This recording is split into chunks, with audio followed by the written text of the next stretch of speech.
કેમ છો બધા? આશા રાખું છું કે તમે બધા એકદમ મસ્ત મજામાં હશો. મિત્રો, આ વિડીયોમાં આપણે વાત કરવાની છે ડિમાન્ડ એન્ડ સપ્લાયની. થોડીક ડિટેલમાં આપણે ચર્ચા કરીશું કે એકચ્યુઅલી ડિમાન્ડ અને સપ્લાય માર્કેટની અંદર કામ કેટલી સરસ રીતે કરે છે. અને ડિમાન્ડ અને સપ્લાય ઉપરથી તમને ટ્રેન્ડ, કોન્સેપ્ટ પણ, માર્કેટનું સ્ટ્રક્ચર પણ તમને વ્યવસ્થિત સમજાઈ જાય છે. જેથી કરી તમને એક સારો ટ્રેડ લેવામાં સરળતા રહે છે. એટલા માટે માર્કેટની અંદર ડિમાન્ડ એન્ડ સપ્લાય પ્રાઇસ એક્શનનો સૌથી મુખ્ય ભાગ છે. હવે ડિમાન્ડ અને સપ્લાયની વાત કરીએ તો આપણે એને રેઝિસ્ટન્સ અને સપોર્ટ પણ કહીએ છીએ, બાઇંગ ઝોન કહીએ છીએ, સેલિંગ ઝોન કહીએ છીએ. તો જનરલી થોડુંક આપણે થિયરિકલ સમજી લઈએ કે કેવી રીતે એકચ્યુઅલ વર્ક કરે છે. આપણે આગલા વિડીયોમાં એક બેઝિક લર્નિંગ પાર્ટમાં આપણે આના વિશે સમજ્યા હતા કે ડિમાન્ડ અને સપ્લાય કેવી રીતે કામ કરે છે, પેલા ટમાટરના ઉદાહરણથી. અને અહીંયા તમારે માર્કેટના સ્ટ્રક્ચર ઉપર, કેન્ડલ સ્ટિકના બિહેવિયર ઉપરથી તમારે ડિસિઝન લેવાનું હોય છે કે માર્કેટનું જે મોમેન્ટમ છે કઈ બાજુ છે, ડાઉન સાઇડ છે કે અપર સાઇડ છે કે સાઇડવેઝ છે. તો એ તમામ તમારા પ્રશ્નોનું નિરાકરણ આ એક વિડીયોની અંદર આવી શકે છે. બીજું કે આ વિડીયો થોડોક લાંબો થઈ શકે છે કારણ કે આની અંદર હું બેઝિક થી લઈ અને થોડુંક એડવાન્સ સુધી હું જઈ શકું છું. જો મિત્રો, માર્કેટની અંદર કોઈ વસ્તુ એડવાન્સ કે કોઈ વસ્તુ બેઝિક હોતી જ નથી. નોલેજ હોય છે. એ બધી વસ્તુ એક્સપિરિયન્સ ઉપરથી આવતી હોય છે, અનુભવ ઉપરથી આવતી હોય છે. મને જેટલું આવડે છે એટલું તમને પણ આવડી શકે છે. કદાચ તમને કઈ ખબર ના પડતી હોય, પણ તમે ટાઈમ સ્પેન્ડ કરો માર્કેટની અંદર એટલે તમને પણ આવડી જાય છે. મિત્રો, એ એક લર્નિંગનો ભાગ છે, શીખવાનો ભાગ છે. તમારી અંદર કોઈ કઈ વસ્તુ જાણવાની કેટલી ક્યુરિયોસિટી છે એ એના ઉપર ડિપેન્ડ કરે છે. બાકી બીજું કોઈ એની અંદર એટલું રોકેટ સાયન્સ નથી મિત્રો, બરાબર છે. તો આપણે આજે આ વિડીયોમાં ડિમાન્ડ અને સપ્લાય ઝોનને એકદમ સરળ અને સિમ્પલ ભાષામાં સમજવાના છીએ. આ પૂરેપૂરો વિડીયો છે ફક્ત ડિમાન્ડ અને સપ્લાય ઉપર છે.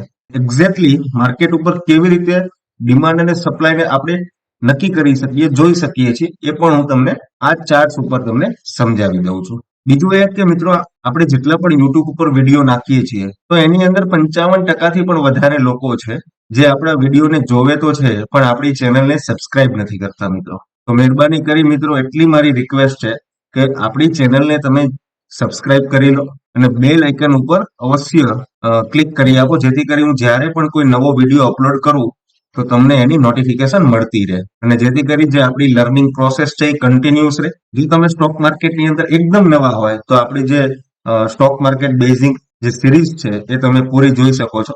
એની અંદર મેં બધું ડિસ્કશન કર્યું છે અને હવે આપણે ધીમે ધીમે થોડુંક એડવાન્સ તરફ જઈ રહ્યા છીએ. તો સૌથી પહેલા મિત્રો આપણે વાત કરીએ કે ડિમાન્ડ અને સપ્લાય ઝોન એકચ્યુઅલી કામ કેવી રીતે કરે છે. તો એનું થોડુંક આપણે થિયોરેટિકલ નોલેજ પણ આપણે જોઈ લઈએ, બરાબર છે. હવે મિત્રો, માનો કે અહીંયા ઉપર એક આપણી પાસે સપ્લાય ઝોન છે, બરાબર છે. અહીંયા સપ્લાય ઝોન છે અને નીચે ડિમાન્ડ ઝોન છે. બીજું કે આને બીજી ભાષામાં આપણે કેવું હોય તો ડિમાન્ડને તમે સપોર્ટ કહી શકો છો. શું કહી શકો છો કે માર્કેટ સપોર્ટ ક્યાં લે છે. સ્પેલિંગ મિસ્ટેક હોઈ શકે છે. સપ્લાયને આપણે કહીએ છીએ રેઝિસ્ટન્સ, બરાબર છે. રેઝિસ્ટન્સ કહેવાય આને. ત્રીજા શબ્દની વાત કરું તો આને કહેવાય છે બાઇંગ ઝોન અને આને કહેવાય છે સેલિંગ ઝોન. આ ત્રણેય શબ્દનો મિનિંગ એક જ છે, કોઈ જાતનો ડિફરન્ટ છે નહીં. કે જ્યાંથી બાઇંગ સ્ટાર્ટ થતું હોય ત્યાં ડિમાન્ડ થતી હોય છે અને જ્યાં સેલિંગ, જ્યાં વેચવાલી વધી જતી હોય ત્યાં સપ્લાય વધી જતી હોય છે, બરાબર છે. અને રેઝિસ્ટન્સ પણ સપ્લાયનું કામ કરે છે અને સપોર્ટ બાઇંગનું કામ કરે છે. માર્કેટમાં જ્યાંથી એક્સ્ટ્રીમ બાઇંગ સ્ટાર્ટ થાય, બરાબર છે, માર્કેટમાં એક્સ્ટ્રીમ બાઇંગ સ્ટાર્ટ થાય એ જગ્યાને, મીન્સ કે આ જગ્યાને આપણે ડિમાન્ડ કહીએ છીએ કે આ પોઈન્ટ ઉપરથી આપણને એક ડિમાન્ડ મળી છે. અને માર્કેટમાં જ્યાંથી એક્સ્ટ્રીમ સેલિંગ સ્ટાર્ટ થાય, આ પોઈન્ટ ઉપર સપ્લાય વધી ગઈ છે. અહીંયાથી લોકો સેલિંગ કરે છે અને નીચેના પોઈન્ટથી લોકો બાઇંગ કરે છે. તો માર્કેટ જે છે ને મિત્રો, એ સપ્લાય અને ડિમાન્ડ આ બંનેની વચ્ચે માર્કેટ ઘૂમ્યા કરતું હોય છે. એક આ સિનારીઓ થઈ ગયો. હવે બીજો સિનારીઓ આપણે સમજવાની કોશિશ કરીએ. હું થોડુંક આ ડ્રોઈંગ રિમૂવ કરી દઉં છું. હવે બીજો સિનારીઓ હોય છે કે માર્કેટ જ્યારે ડિમાન્ડ ઝોનથી સપ્લાય ઝોન તરફ જતું હોય છે અને સપ્લાય ઝોન તરફથી અહીંયા આપણે એસ કરી દઈએ અને અહીંયા ડી કરી દઈએ, બરાબર છે. માર્કેટ જ્યારે ડિમાન્ડ ઝોનથી સપ્લાય તરફ જતું હોય અથવા સપ્લાય થી ડિમાન્ડ તરફ જતું હોય, પણ ક્યારેક એવું થઈ જાય, ક્યારેક માર્કેટમાં એવું થઈ જાય છે કે જો સપ્લાય જે છે એ ડિમાન્ડ કરતા વધી જાય, બરાબર છે, ડિમાન્ડ કરતા વધી જાય, સપ્લાય જે છે એ ડિમાન્ડ કરતા વધી જાય, તો જે ડિમાન્ડ વાળો પાર્ટ છે એને તોડી નાખે છે, અને માર્કેટ આ જે ડિમાન્ડ ઝોન હતો પહેલા એને બ્રેક કરી અને માર્કેટ નીચે આવી જાય છે. શું કરવા આવું થાય છે કે અહીંયાથી જે બાયર જે છે એ બાયરમાં જેટલી સ્ટ્રેન્થ હતી એના કરતા સેલિંગ વખતે સેલરની સ્ટ્રેન્થ વધી ગઈ, અને જે બાયર અહીંયા બેઠા હતા એના કરતા સેલર છે સ્ટ્રોંગ થઈ ગયા, અને માર્કેટ આ જે ડિમાન્ડ ઝોન હતો એને બ્રેક કરી અને નીચે આવી ગયું. હવે શું થાય છે, જે આ સપ્લાય હતો, આ રેઝિસ્ટન્સ હતો અને આ સપોર્ટ હતો, આ સપોર્ટ બ્રેક થઈ ગયો, બરાબર છે, આ આખો સપોર્ટ બ્રેક થઈ ગયો. હવે માર્કેટ છે નીચે જાય છે, તો ક્યાંકથી તો પાછા બાઇંગ એક્ટિવેટ થશે, એટલે પાછી એને અહીંયા સુધી લઈ આવશે, આ પોઈન્ટ સુધી, બરાબર છે. તો હવે શું થાય છે, અહીંયાથી જો માર્કેટ રિવર્સ થાય તો શું થઈ જાય છે કે પહેલા જે સપોર્ટ હતો એ હવે જ્યારે અહીંયાથી માર્કેટ સ્ટાર્ટ થયું છે, અહીંયા જે બીજો ડિમાન્ડ ઝોન બની ગયો છે, બરોબર છે, અહીંયા જે ડિમાન્ડ ઝોન બની ગયો છે એ અહીંયા પહોંચતા, આ પોઈન્ટ ઉપર પહોંચતા હવે આ સપ્લાય નું કામ કરે છે, બરાબર છે. એટલે કે ડિમાન્ડ ઝોન હતો એ હવે સપ્લાય ઝોન બની ગયો છે, અને એક નવો ડિમાન્ડ ઝોન નીચે ક્રિએટ થઈ ગયો છે કે જ્યાંથી હવે બાઇંગ સ્ટાર્ટ થાય છે. અને જો માર્કેટ અહીંયાથી રિવર્સ થાય તો તમે આઈડેન્ટિફાઈડ કરી શકો છો કે જે ડિમાન્ડ ઝોન હતો એ હવે સપ્લાય ઝોન બની ગયો છે, મીન્સ કે જે સપોર્ટ હતો એ રેઝિસ્ટન્સ બની ગયો છે. તો આવી રીતે માર્કેટ અપ એન્ડ ડાઉન થતું હોય છે. સેમ સિનારીઓ તમે એવી રીતે પણ સમજી શકો, માર્કેટમાં આવી રીતે બાઇંગ ઝોન સ્ટાર્ટ થયું, સેલિંગ ઝોન નીચે આવી ગયું, અને પાછું આ જ પોઈન્ટ ઉપરથી બાયરની સ્ટ્રેન્થ છે એ વધી ગઈ અને આને બ્રેકઆઉટ કરી અને માર્કેટ આ જે સપ્લાય હતી, બરોબર છે, સપ્લાયને બ્રેક કરી અને અહીંયાથી બ્રેકઆઉટ આવી ગયું. તો હવે શું થાય છે, જે આ સપ્લાય ઝોન હતો અને માર્કેટ જ્યારે પાછું આ લેવલને ટેસ્ટ કરવા આવશે અને અહીંયાથી પાછું ઉપર જતું રહેશે, તો તમારે સમજી જવાનું કે જે સપ્લાય ઝોન હતો એ હવે ડિમાન્ડ થઈ ગયો છે, બરાબર છે. એટલે કે આના માટે જે રેઝિસ્ટન્સ અહીંયા ફેસ કરતું હતું એ હવે અહીંયા સપોર્ટ બની ગયો છે. એટલે જે લાઈન તમારી, જે ઝોન બ્રેક થાય, તો માનો કે રેઝિસ્ટન્સ હોય, બરાબર છે, માર્કેટ નીચેથી ઉપર આવતું હોય અને ઉપર ફેસ કરેલો રેઝિસ્ટન્સ એ ક્યાંય પણ બ્રેક થાય તો તમે જે ઝોન બનાવેલો છે એ હવે સપોર્ટ નું કામ કરશે મિત્રો, બરાબર. જો ફેક બ્રેકઆઉટ હશે તો આ પાછું બ્રેક કરી અને પાછી એની મૂળ રેન્જમાં આવી જશે. તો આવી રીતે સપ્લાય અને ડિમાન્ડ ઝોન આઈડેન્ટિફાઈડ થાય છે મિત્રો. હવે આપણે સમજીએ કે માર્કેટની અંદર આપણે આઈડેન્ટિફાઈડ કેવી રીતે કરવા, સપ્લાય અને ડિમાન્ડ, સપોર્ટ, રેઝિસ્ટન્સ કેવી રીતે આઈડેન્ટિફાઈડ કરવા, બરાબર છે. તો એ હવે આપણે ચાર્ટ ઉપર સમજીએ. તો મિત્રો વાત કરીએ આપણે ડિમાન્ડ અને સપ્લાય ઝોનની. તો આપણે હવે મિત્રો આની અંદર પૂરા 1 મહિનાના ડેટાનું એનાલિસિસ કરીશું. અત્યારે ચાલુ છે માર્ચ મહિનો, બરાબર છે. આપણે ફેબ્રુઆરી થી લઈ અને અત્યાર સુધીના ડેટાનું એનાલિસિસ કરી લઈએ અને ચાર્ટ્સ ઉપર સમજવાની કોશિશ કરીએ કે ડિમાન્ડ અને સપ્લાય ઝોન કેવી રીતે કામ કરે છે, બરાબર છે. સપોર્ટ અને રેઝિસ્ટન્સ કેવી રીતે ડ્રો કરવા એ પણ તમે સાથે શીખી જશો, અને ડિમાન્ડ અને સપ્લાય ઉપર કેવી રીતે કામ થઈ શકે છે, માર્કેટનો એક વ્યૂ તમે જોઈ શકો છો. ફેબ્રુઆરી મહિનાના 1 તારીખથી આપણે સ્ટાર્ટ કરીએ અને પૂરા 1 મહિનાનું આપણે ઓવરવ્યૂ સમજી લઈએ, બરાબર છે. આ જે તારીખ છે એ 2 ફેબ્રુઆરી છે અને આ છે 1 ફેબ્રુઆરી, બરાબર છે. આ જે મોટી રેડ કેન્ડલ છે એ કેન્ડલ થી બીજો મહિનો સ્ટાર્ટ થયો છે, ફેબ્રુઆરી મહિનો સ્ટાર્ટ થયો છે. તો એના પહેલા આપણે એના પાછળ, કારણ કે હવે આપણે અહીંયાથી સ્ટાર્ટ કરીશું તો થોડોક પાછળનો ડેટા પણ આપણે જોવો પડશે, તો એ પણ થોડુંક તમને આપણે જોઈ લઈએ મિત્રો. હવે ડિમાન્ડ અને સપ્લાય ઝોન આઈડેન્ટિફાઈડ કેવી રીતે કરવાના મિત્રો, એ પહેલા આપણે થોડુંક સમજી લઈએ. થોડીક એક્સ્ટ્રા ઇન્ફોર્મેશન આપી દઉં તમને. હવે તમે જોઈ શકો છો મિત્રો કે માર્કેટ અહીંયા ગેપ ડાઉન ખુલે છે, બરાબર છે. આ જે ગેપ ડાઉન છે એ અંદાજિત 1200 પોઈન્ટનો ગેપ ડાઉન છે મિત્રો. એટલે આ ગેપ છે એ સૌથી વધારે છે. તો આપણે સૌથી પહેલા એને માર્ક કરી લઈએ, કારણ કે ગેપ છે ને બહુ અગત્યનો છે. શું કરવા કે માર્કેટ ગમે ત્યારે ગેપ છે એ ફિલઅપ કરવા આવે છે, બરાબર છે. આ આપણે ગેપ બોર્ડર બનાવી લીધી છે. એક આ કામ પતી ગયું આપણું. હવે બીજું આપણે એ ગોતવાનું છે હવે માર્કેટનો જે અહીંયા ટ્રેન્ડ છે મિત્રો, એ ટ્રેન્ડ છે ડાઉન ટ્રેન્ડ. દેખાય છે તમને? આ જે ટ્રેન્ડ છે અહીંયાથી માર્કેટ ડાઉન ટ્રેન્ડમાં છે કન્ટિન્યુઅસ. બરાબર છે? તો હવે આપણે એવી કેન્ડલ ગોતવાની છે કે જેની અંદર એક્સ્ટ્રીમ બાઇંગ આવેલું હોય, કે જ્યાંથી માર્કેટે ફ્લો પકડી લીધો હોય ઉપરનો. બરાબર છે? તો તમે જોઈ શકો છો કે માર્કેટે અહીંયાથી straight forward upper side buying આપેલું છે. તો એક્સ્ટ્રીમ બાઇંગ કઈ કેન્ડલમાં આવેલું છે? આ કેન્ડલમાં. બરાબર છે? આ કેન્ડલની અંદર એક્સ્ટ્રીમ બાઇંગ આવેલું છે. તો સૌથી પહેલા આપણે શું કામ કરીશું કે એ કેન્ડલનો એક આપણે ઝોન બનાવી લઈશું. ઝોન કેવી રીતે બનાવશું? તો અહીંયાથી આપણે બોક્સ એક લઈ લઈએ અને અહીંયાથી, બરાબર છે, હવે અહીંયાથી તમે પણ કરી શકો, આપણે અહીંયાથી લઈ લઈએ અને અહીંયાથી લઈને આ પૂરેપૂરી કેન્ડલને આપણે કવર થાય એટલો એક ઝોન આપણે આઈડેન્ટિફાઈડ કરી લઈએ. બરાબર છે? હવે આ ઝોન બનાવેલો છે એ વેલિડ છે કે નહીં એ આપણે પાછળ પણ ચેક કરી લઈએ.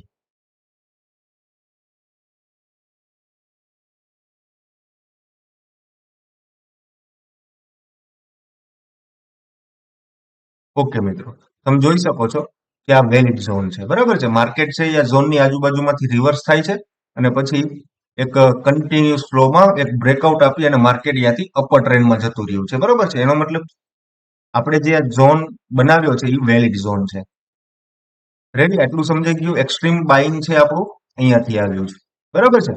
એ સમજી ગયું. હવે આપણે એવું ગોતવાનું છે કે એક્સ્ટ્રીમ સેલિંગ ક્યાંથી સ્ટાર્ટ થયું છે. બરાબર છે? તો એના પહેલાની જે કેન્ડલ છે એને પણ આપણે વેલિડેટ કરી લઈએ. એકવાર વેલિડેશન કરી લઈએ. હા, બરાબર છે. બરાબર. આ જે કેન્ડલ છે એ અહીંયા વેલિડેટ થાય છે. વેલિડેટ મીન્સ કે ત્યાંથી થોડુંક બાઉન્સ બેક લેતું હોય અને આ ઝોન સુધી આપણે એક ઝોન બનાવી લઈએ છીએ. તો તમે જોઈ શકો છો મિત્રો કે માર્કેટે અહીંયાથી ગેપ ડાઉન ખુલ્યું અને ત્યાંથી માર્કેટ આ ઝોન ઉપર આવે છે. નીચેની જે અહીંયાથી નીચે આવે છે એનો મતલબ કે આ સપ્લાય ઝોન છે. નીચે આવી ગયું, અહીંયાથી બાઇંગ સ્ટાર્ટ થયું એટલે ડિમાન્ડ ઝોન બની ગયો. બરાબર છે? હવે ડિમાન્ડ ઝોનથી માર્કેટ સપ્લાય ઝોન બાજુ જાય છે અને સપ્લાય ઝોનથી માર્કેટ ડિમાન્ડ બાજુ જાય છે. તો એક્ઝેક્ટલી તમે જોઈ શકો છો મિત્રો કે ડિમાન્ડ અને સપ્લાય, અહીંયાથી સપ્લાય સ્ટાર્ટ થઈ તો નીચે એક સપોર્ટ બન્યો, સપોર્ટથી માર્કેટ ડિમાન્ડ બાજુ ગયું તો એ જ સપ્લાય ઝોન રેઝિસ્ટન્સનું કામ કરે છે અને ત્યાંથી માર્કેટ રિવર્સ થઈ જાય છે. બરાબર છે? તો આ બંને વેલિડ ઝોન બની ગયા. એનો મતલબ કે અહીંયાથી ડિમાન્ડ સ્ટાર્ટ થઈ છે અને ઉપરથી સપ્લાય આવે છે. બરાબર છે? તો આવી રીતે આપણે આઈડેન્ટિફાઈડ કરવાના હોય છે કે ડિમાન્ડ અને સપ્લાય કેવી રીતે થાય છે. હવે બીજી વાત એ હતી મિત્રો, અહીંયા એક હ્યુજ ગેપ બનાવેલી છે. બરાબર છે? માર્કેટ ઉપર ક્લોઝ થયું છે અને બીજા દિવસે માર્કેટ એકદમ નીચે ગેપ ડાઉન ખુલી ગયું છે. તો એટલું યાદ રાખજો મિત્રો, હંમેશા માર્કેટની અંદર જેટલા પણ ગેપ બને છે અપર સાઈડ કે ડાઉન સાઈડ, જેને આપણે કહીએ છીએ ગેપ અપ, અને નીચે જો નીચે બનતો હોય તો ગેપ ડાઉન કહીએ છીએ. તો જેટલા પણ ગેપ બનતા હોય છે એ ભવિષ્યમાં માર્કેટ ગમે ત્યારે એને ફિલ કરવા આવે છે, એ ગેપને પૂરો કરવા આવે છે. તો અહીંયા આપણી પાસે હ્યુજ ગેપ હતો. બરોબર? અને ઉપર કઈ કન્ડિશનમાં? ઉપર એક વેલિડેશન ક્યાં બને છે? તો કે અહીંયા બને છે. વેલિડેશન એટલે કે માર્કેટ ત્યાંથી રિવર્સ થતું હોય, બીજું કઈ જ નહીં. બરાબર છે? તો માર્કેટ આ ઝોનથી અહીંયા રિવર્સ થાય છે. આવડો મોટો ઝોન હોઈ ન શકે, આપણે આને નાનો કરી દઈએ એક્ઝેક્ટલી અહીંયા સુધીનો. તો માર્કેટ છે ઉપર એટલા માટે પ્રાઇસ છે, એનું રીઝન છે કે માર્કેટ છે એની આ પહેલી જ કેન્ડલ છે રહી, ઓલરેડી ગેપ અપ ખુલ્યું છે માર્કેટ અને ત્યાં સસ્ટેન કરીને પાછું ઝોનમાં આવી ગયું છે. બરાબર છે? તો આ એક ઉપરનો વેલિડેટ ઝોન થઈ ગયો. હવે તમે જોઈ શકો છો મિત્રો કે આગળ શું થાય છે. હવે જુઓ, માર્કેટે અહીંયા જે પહેલા જે સપ્લાય ઝોન હતો એ બ્રેક કરી અને હવે સપ્લાય ઝોનનું કામ કરે છે અને નીચે એક બીજો ડિમાન્ડ ઝોન ક્રિએટ કરી દીધો છે. બરાબર છે? માર્કેટ ત્યાંથી હવે સપ્લાય ઝોન તરફ આવે છે, રેઝિસ્ટન્સ તરફ આવે છે, બ્રેક પણ કરે છે પણ સસ્ટેન નથી કરી શકતું. બરાબર છે? અને માર્કેટ ફોલ કરી જાય છે. ફરીથી એકવાર ટ્રાય કરે છે અને માર્કેટ છે સક્સેસફુલી એને બ્રેક કરી આપે છે. અને એક્ઝેક્ટલી ક્યાં જાય છે કે પ્રીવિયસ જે આપણો જે સપ્લાય ઝોન હતો ત્યાં જઈને માર્કેટ ત્યાંથી રિવર્સ થઈ જાય છે. એનો મતલબ કે આ જે ગેપ બોર્ડર છે એ વેલિડેશન છે. બરાબર? વેલિડ ગેપ બોર્ડર છે. અને બીજું મેં તમને કીધું હતું કે ભવિષ્યમાં ગમે ત્યારે કે કોઈ પણ મોટી ગેપ બની ગયેલી હોય, બરાબર છે, એને ગમે ત્યારે માર્કેટ ફિલ કરવા આવે છે, પૂરી કરવા આવે છે. તો અહીંયાથી માર્કેટ એને પૂરી કરી આપે છે આ બોર્ડરને, અને ત્યાંથી માર્કેટ પાછું રિવર્સ થઈ જાય છે. તો આવી રીતે સપોર્ટ અને રેઝિસ્ટન્સ બનતા હોય છે માર્કેટમાં, અને સપ્લાય અને ડિમાન્ડ ઝોન બનતા હોય છે. હંમેશા બાયર છે એ એવું વિચારતો હોય કે માર્કેટ મારા ઝોનમાં આવે ત્યાંથી હું બાઇંગ સ્ટાર્ટ કરું, અને સેલર એવું વિચારતો હોય છે કે માર્કેટ મારા ઝોનમાં આવે તો ત્યાંથી હું સેલ કરું. એટલે માર્કેટમાં હંમેશા સેલર છે એ ઉપરથી સેલ કરે અને બાયર છે એ નીચેથી બાઇંગ સ્ટાર્ટ કરે છે. એટલે બાયર નીચેથી બાઇંગ કરે ઉપરના, એટલે કે સસ્તા વાળો માલ છે એ ઊંચા ભાવે વેચે એટલે એને પ્રોફિટ થશે, બરાબર છે. અને સેલર રિવર્સ કરે છે. સેલર શું કરે છે, ઊંચા ભાવમાં માલ પેલા વેચી દે છે અને સસ્તા ભાવમાં ખરીદી લે છે. એટલે થોડુંક શોર્ટ સેલિંગ પણ તમારે સમજવું પડશે કે શોર્ટ સેલિંગ નો કોન્સેપ્ટ શું છે. બરાબર છે, કે માલ તમારી પાસે હોય નહીં અને તમે વેચી શકો છો. બરોબર છે, એ ક્યારેક આગળ ચર્ચા કરીશું. હવે આવું થાય કેમ છે મિત્રો? માર્કેટ હંમેશા એક ટ્રેન્ડમાં આગળ વધતું હોય છે. બરોબર છે, એ આપણે ટ્રેન્ડ કોન્સેપ્ટમાં આપણે સમજ્યા હતા માર્કેટમાં, કે માર્કેટના સ્ટ્રક્ચર કેવી રીતે બનતા હોય છે. માર્કેટ છે કોઈ દિવસ સીધી લીટીમાં ઉપર નથી જવાનું. માર્કેટ હંમેશા એક પેટર્ન બનાવતું હોય છે. બરાબર છે, તો માર્કેટને આવી રીતે આપણે સમજવાનો પ્રયત્ન કરવો પડે મિત્રો. હવે આ વાત તો થઈ ગઈ મિત્રો 15 મિનિટના ટાઈમ ફ્રેમમાં. બરાબર છે, તમે એવી રીતે દરેક ટાઈમ ફ્રેમમાં ડિમાન્ડ અને સપ્લાય ઝોન આઈડેન્ટિફાઈડ કરી શકો છો મિત્રો. તમે કયો ટાઈમ ફ્રેમ જોવો છો એના ઉપરથી ડિસાઇડ થાય છે કે તમારા માટે કયો ડિમાન્ડ ઝોન છે અને કયો સપ્લાય ઝોન છે. બરાબર છે, તો આ 15 મિનિટમાં આઈડેન્ટિફાઈડ કર્યું છે. એવી જ રીતે તમે 1 કલાકમાં પણ આઈડેન્ટિફાઈડ કરી શકો છો.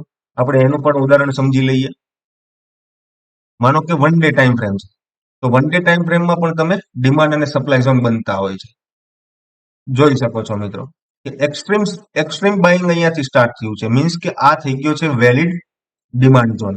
ત્યારબાદ માર્કેટ અપર જાય છે, સસ્ટેન કરે છે અને પાછું થોડુંક ડાઉનફોલ કરે છે. બરાબર છે, તો એનો મતલબ કે અહીંયાથી સેલિંગ આવે છે. આ જગ્યાએથી જે સેલિંગ આવતું હતું, બરાબર છે, તો એને ફૂલ ફોર્સથી બાયર છે એ માર્કેટને ઉપર ખેંચી ગયા અને આ જે સેલિંગ હતું એને બ્રેક કરી અને માર્કેટને અપર સાઈડ લઈ ગયા. એવી જ રીતે આગળ જુઓ તમે, એક્સ્ટ્રીમલી બાઇંગ સ્ટાર્ટ થયું, પાછું અહીંયાથી સપ્લાય સ્ટાર્ટ થયું. બરાબર છે, પાછું જે સપ્લાય ઝોન હતો એને બ્રેક કરી અને પાછું ઉપર આવી ગયું માર્કેટ. તો આવી રીતે સપ્લાય અને ડિમાન્ડ દરેક ટાઈમ ફ્રેમમાં બનતા હોય છે. આપણે ડિસાઇડ કરવાનું છે કે આપણે કયા ટાઈમ ફ્રેમમાં જોઈ શકીએ, આપણા માટે કયો ઇમ્પોર્ટન્ટ ટાઈમ ફ્રેમ છે. જો તમે સ્કેલ્પર હોય તો હું સજેસ્ટ કરીશ કે તમે મેક્સિમમ 15 મિનિટના ટાઈમ ફ્રેમને તમે વધારે પ્રાધાન્ય આપો. જોવાની બધી ટાઈમ ફ્રેમ છે મિત્રો, પણ તમે જ્યારે સેલિંગ ઝોન અને બાઇંગ ઝોન તમે આઈડેન્ટિફાઈડ કરતા હોય, સપોર્ટ અને રેઝિસ્ટન્સ તમે આઈડેન્ટિફાઈડ કરતા હોય, તો ત્યારે તમે ધ્યાન રાખો કે 15 મિનિટમાં તમે આઈડેન્ટિફાઈડ કરો. સપોર્ટ અને રેઝિસ્ટન્સ છે ને મિત્રો, ઘણા વ્યક્તિઓ છે ને એ ફક્ત એક લાઈનમાં બનાવી દેતા હોય છે કે આ મારો સપોર્ટ છે અને આ મારો રેઝિસ્ટન્સ છે. બરોબર છે, તો આ રીત છે ને મિત્રો થોડી ખોટી છે. કોઈ દિવસ સિંગલ લાઈન છે ને એ કોઈ દિવસ સપોર્ટ કે રેઝિસ્ટન્સ નું કામ કરે નહીં. એ એક ઝોન હોય છે મિત્રો, તમે જોઈ શકો છો અહીંયા. બરાબર છે, માર્કેટ અહીંયા હવે જો તમે એક લાઈન ઉપર વિશ્વાસ કરતા હોત તો માર્કેટે કેટલી વાર બ્રેકઆઉટ આપી દીધું છે તમે જોઈ શકો છો. આ બધું તો પછી તમે એમ કહેશો કે આ તો ફેક બ્રેકઆઉટ છે, પણ એવું નથી હોતું મિત્રો. માર્કેટમાં સપોર્ટ અને રેઝિસ્ટન્સ હંમેશા ઝોનમાં ક્રિએટ થાય છે. બરાબર છે, માર્કેટમાં આવી રીતે ઝોન બનતા હોય છે. હવે માનો કે માર્કેટમાં અહીંયાથી ફોલ આવ્યો અને અહીંયા સુધીનો એક ઝોન બને છે. બરાબર છે, માર્કેટ અહીંયાથી રિવર્સ થાય છે, પાછું રિવર્સ થાય છે, પાછું રિવર્સ થાય છે અને પછી બ્રેકઆઉટ આપી દે છે. અને પછી આ ઝોનને રીટેસ્ટ કરે છે ઘણી વાર અને પછી ફોલ કરે છે. પાછું માર્કેટ ત્યાં જાય છે અને પાછું રિટર્ન આવી જાય છે. એનો મતલબ કે ઉપર જે ઝોન છે ત્યાંથી સપ્લાય વધી રહી છે, તો આવી રીતે ઝોનમાં બને છે. બરાબર છે, તો આવી રીતે પ્લસ માઇનસ થતું હોય છે. હવે બીજું એ સમજીએ કે માર્કેટમાં ઝોન તૂટે ક્યારે, તો એનું થોડુંક આપણે થિયોરોટિકલ પણ સમજી લઈએ. તો હવે માર્કેટમાં એકચ્યુઅલી થાય શું છે મિત્રો?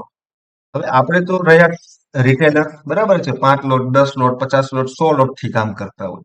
પણ માર્કેટમાં એવા પણ માણસો છે કે જે 5-5, 10-10 હજાર લોટ થી પણ કામ કરતા હોય છે.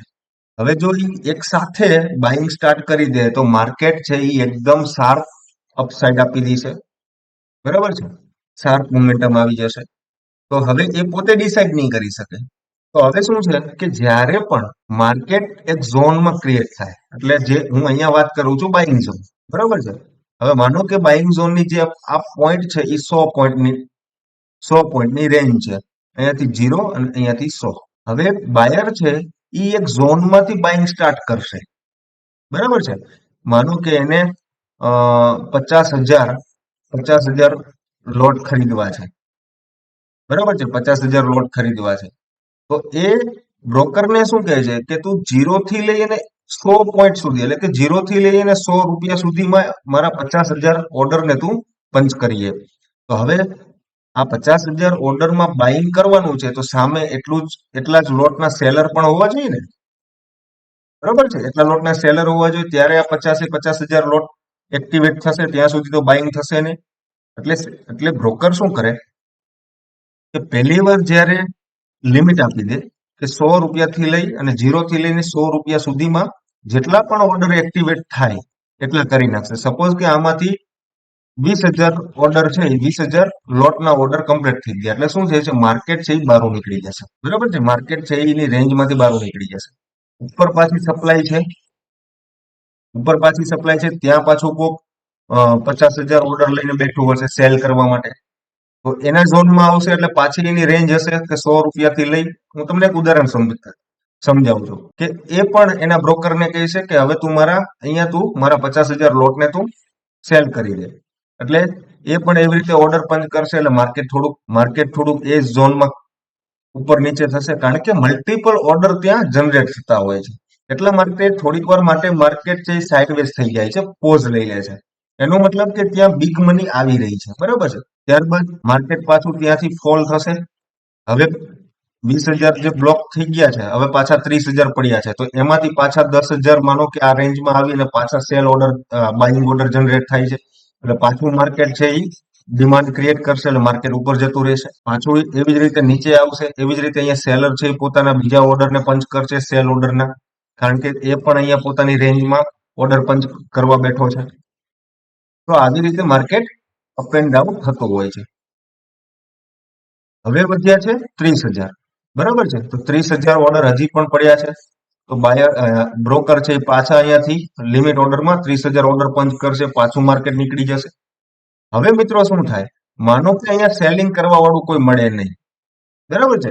અહીંયા હવે માનો કે આ જે વ્યક્તિ હતો એના સેલ ઓર્ડર પૂરા થઈ ગયા છે, 50,000 લોટ વેચાઈ ગયા છે, અને હવે ત્યાં સપ્લાય નથી, તો બાઇંગ એક્સ્ટ્રીમ થઈ ગયું છે. એટલે માર્કેટ થી આ ઝોનની બહાર નીકળી જશે, બરાબર છે. એટલા માટે અહીંયા જે પેલા સપ્લાય આવતી હતી,